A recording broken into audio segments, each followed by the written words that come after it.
So based on connected bodies, we will start some numerical. Let us take one simple numerical. और ये famous numerical है, कई teachers इसको exam में आपके स्कूल लेवल पे पूछते हैं. So we will deal with this numerical. मान लीजिए आपके पास एक प्लेटफॉर्म है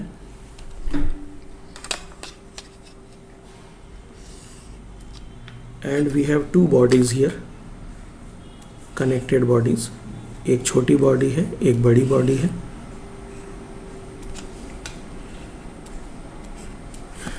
छोटी वाली को M1, बड़ी वाली को क्या M2, दो मासेस हैं और हम एक फोर्स लगा रहे हैं F. ठीक है, कैपिटल F. ना question says two blocks of masses M1 and M2 in contact lie on a horizontal smooth surface. ये हॉरिजॉन्टल स्मूथ सरफेस है. स्मूथ क्यों? फ्रिक्शनलेस, क्योंकि फ्रिक्शन को पिक्चर में लाएंगे तो थोड़े से फोर्स के ऊपर फर्क पड़ते हैं. क्या पड़ते हैं? जब हम फ्रिक्शन उठाएंगे तब समझ में आएगा. As shown in figure. ठीक है, the blocks are pushed by the force capital F. These blocks are pushed by the force capital F. ना क्वेश्चन ये कहता है कि if two blocks are always in contact. ठीक है, ऐसे फोर्स नहीं लगाना कि आपने एक बार झटका दे दिया तो झटके से ये मास दूसरे मास को धक्का मारेगा और दोनों के बीच गैप बन जाएगा. We will not do that way. Okay, हम क्या कर रहे हैं, जब फोर्स लगाएंगे तो ऐसे फोर्स लगाएंगे that these two blocks are always in contact. ठीक है, ओके. फिर क्या कह रहा है? They are always in contact. What is the force that they are common at their common interface. आपको ये बताना है कि ये जो कॉमन इंटरफेस इनका है यहाँ पर नेट फोर्स कितना होगा. ठीक है, सवाल समझ में आ गया? ठीक. आप कहेंगे सर ये तो समझ में ही नहीं आया, आपने पढ़ा है कुछ पुल्ली वाला सिस्टम, यहाँ पर पता नहीं किस टाइप का क्वेश्चन आ रहा है. पुली केवल फोर्स की डायरेक्शन को चेंज करता है. आई रिपीट, पुली केवल फोर्स की डायरेक्शन को चेंज करता है, बाकी कोई भी कंसेप्ट चेंज नहीं होता. पुली एक माध्यम है दो मासेस को कांटेक्ट में लाने का. अगर इसी कंडीशन को मैं ऐसा ले लूँ कि आई हैव छोटा mass with a pulley and another mass, तो यहाँ पर कोई अलग बात नहीं होगी. और ये दोनों कैसे मूव करेंगे? By virtue of force which is applied by us. तो ये जो डायरेक्शनल फोर्स यहाँ पर है इसको मैं ऐसे कंसिडर कर लूँगा, इससे ज़्यादा कोई फ़र्क नहीं पड़ने वाला है. आप समझ गए बात को? तो बेसिकली हमें करना क्या है, यहाँ पर हमें टेंशन निकालना है. Tension on the string between these two, क्योंकि वही तो इंटरफेस पर आने वाला या लगने वाला फोर्स है. ये बात समझ में आई? Yes, no? यस. गुड. तो वही चीज़ है. ठीक है, तो आपको ये समझना ज़रूरी है, कंसेप्ट वाइज आपको ये समझना ज़रूरी है कि पुली केवल फोर्स की डायरेक्शन को चेंज करता है. ठीक है, और वो भी हमारे एजम्पशन में, क्योंकि पुली क्या है? Frictionless massless. पुली क्या है? Frictionless massless. और स्ट्रिंग भी मासलेस है. तो कुल मिलाकर जो भी काम हो रहा है वो केवल ऑब्जेक्ट्स का या मासेस का जो कनेक्टेड हैं. तो आपको समझ में आ गया कि ये भी एक कनेक्टेड बॉडीज़ का नॉर्मल कंसेप्ट है. बस जो mg acceleration due to gravity वाला जो पार्ट है वो इसमें नहीं लगेगा. बस इतनी सी बात है और कुछ नहीं. चलिए इसको सॉल्व करते हैं. एक्सेलरेशन कितना होगा इसका? तो to determine acceleration I can do, देखिए force is equal to mass into acceleration होता है. ठीक है, मास कितना है? m1 प्लस m2 और एक्सेलरेशन a. ठीक है, तो a की वैल्यू कितनी आ जाएगी? f upon m1 plus m2. ये बात समझ में आ गई. This is useful equation for us. तो वो हमने ले ली. अब वो हमसे ये पूछ रहा है कि what is force in between the, मतलब इनके इंटरफेस में, इन दोनों के पॉइंट ऑफ कांटेक्ट में. अब यहाँ पॉइंट नहीं है, एक पूरा सरफेस है, वहाँ पर फोर्स कितना लग रहा है वो पूछ रहा है. In other word they are asking us tension. तो टेंशन यहाँ पर कितना है? नेट मूवमेंट के डायरेक्शन में फोर्स है. ठीक है, तो फोर्स जो नेट लग रहा है वो कितना लगेगा हमें, मतलब इंटरफेस पे जो ताकत लग रही है वो कितनी लग रही है? That is equal to m2 a. Interface में क्या हो रहा है, दो फोर्सेस हैं, फोर्स बढ़ रहा है। एक हम नेट फोर्स लगा रहे हैं जो दोनों ऑब्जेक्ट्स पर लग रहा है।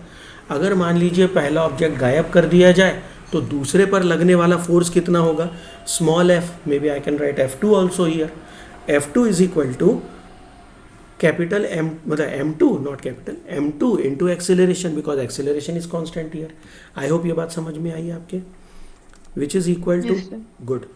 अब एक्सेलरेशन को हम यहाँ से उठा लेंगे, which is capital F upon M2 लिखना भूल गया, M1 plus M2, and this is force in between these two objects. ये बात समझ में आई? Yes, sir. तो इंटरफेस में ये फोर्स लग रहा है। तो पहला काम हमने क्या किया, हमने नेट एक्सेलरेशन निकाल ली। क्यों? क्योंकि दोनों ही बासेस पर जो एक्सेलरेशन लग रहा है वो कांस्टेंट है, वो सेम है। फिर हम इंटरफेस पर गए। जब हम इंटरफेस पर गए तो पीछे वाला मास पिक्चर में नहीं आया। क्यों नहीं आया? क्योंकि वो जो फोर्स इंटरफेस पे लग रहा है वो तो अगले मास को ही मूव कर रहा है। ठीक है, इसका मतलब जो ओवरऑल फोर्स है वो दोनों मासेस, आप खुद सोचिए कि अगर मान लीजिए दो चेयर्स या दो सोफ़ा सेट हैं, आप उनको एक साथ पुश कर रहे हैं, तो आपको जो ताकत लग रही है, अगर एक सोफ़े को आप हटा देंगे तो दूसरे अगले वाले सोफ़े को धक्का मारने में आपको कम फोर्स लगेगा। ये बात समझ में आई? जैसे रेलगाड़ी में होता है, ठीक है, तो रेलगाड़ी कंसेप्ट भी सेम है कि इंजन पहले वाले डब्बे को इतनी ताकत से खींचती है कि बिल्कुल गार्ड वाले डब्बे तक की पूरी ताकत लग रही है। समझ रहे हैं आप?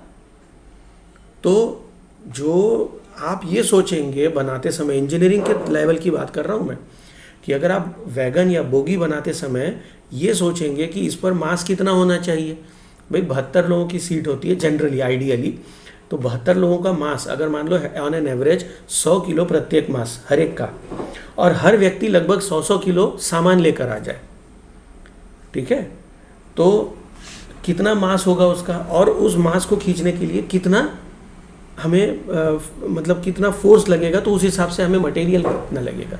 अगर आप उस हिसाब से चलेंगे तो उसके पीछे लगने वाली बोगी ज़िंदगी में नहीं लग पाएगी, क्योंकि जब आप उस पर फोर्स लगाएंगे। ये बात समझ में आ गई?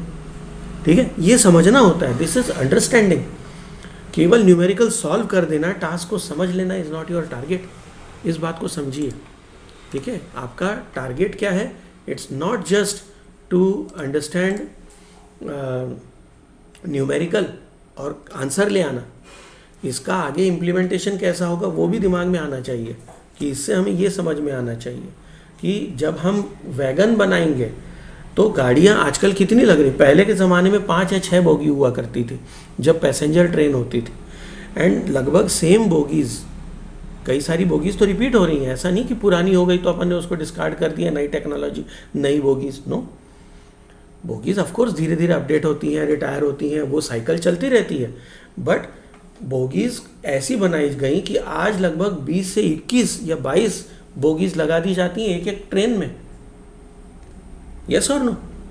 और आप जानते हैं कि अगर जनरल बोगी होगी तो 72 लोग तो बैठने से रहे। ये भारत है भाई, भारत में 72 लोग तरीके से अगर बैठ जाएं तो भारत कैसे कहलाएगा? पॉपुलेशन को देखना पड़ेगा, तो लोग तो ठूस ठूस कर बैठेंगे। समझ रहे हैं आप? तो ये प्रैक्टिकल हो गया। चलिए, आई होप ये वाला क्वेश्चन समझ में आ गया।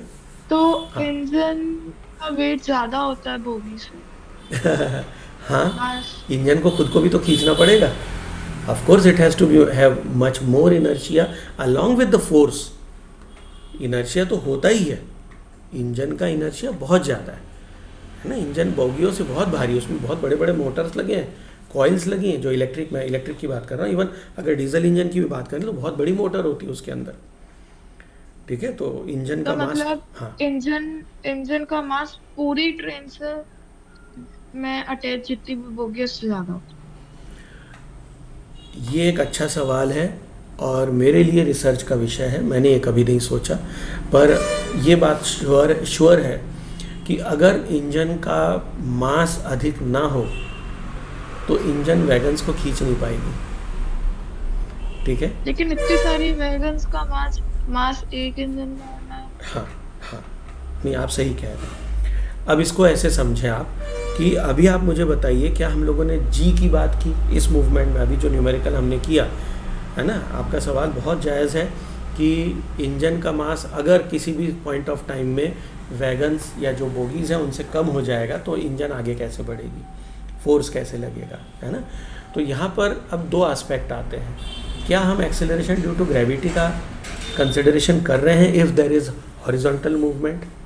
ये एक विचारणीय प्रश्न है। जब भी हॉरिजॉन्टल मोशन हो रहा है तो यहाँ पर एक्सेलरेशन ड्यू टू ग्रेविटी का पिक्चर खत्म हो जाता है। क्यों खत्म होता है? क्योंकि अगर हमारा मूवमेंट हॉरिजॉन्टल है और जी नीचे की तरफ लग रहा है तो जी का बेस कंपोनेंट ज़ीरो हो जाएगा, क्योंकि कॉस 90 होगा। बेस कंपोनेंट क्या होता है? कॉस। तो cos 90, g cos 90 and cos 90 zero. तो जिस डायरेक्शन में हमें मोशन चाहिए वहाँ एक्सेलरेशन ड्यू टू ग्रेविटी का पिक्चर खत्म हो जाता है। इस वजह से जो नेट वेट की अगर हम बात करें तो वो तो पिक्चर से हट ही जाना है। हमें बात किस पर करनी है कि इंजन में खींचने की ताकत होनी चाहिए, उसमें फोर्स होना चाहिए एंड ऑफ कोर्स इनर्शिया। क्योंकि अगर इंजन में ताकत है लेकिन इनर्शिया नहीं है तो पहिया जगह पर घूमेगा, पहिया जगह पर घूमेगा, वो अपने वेट से, बाय वर्च्यू ऑफ वेट, वो वहाँ फ्रिक्शन डेवलप करेगा, तब गाड़ी आगे जा पाएगी। और इसीलिए ये कंक्लूड किया जा सकता है कि इंजन का मास पूरे ट्रेन से अधिक या एटलीस्ट बराबर होना चाहिए।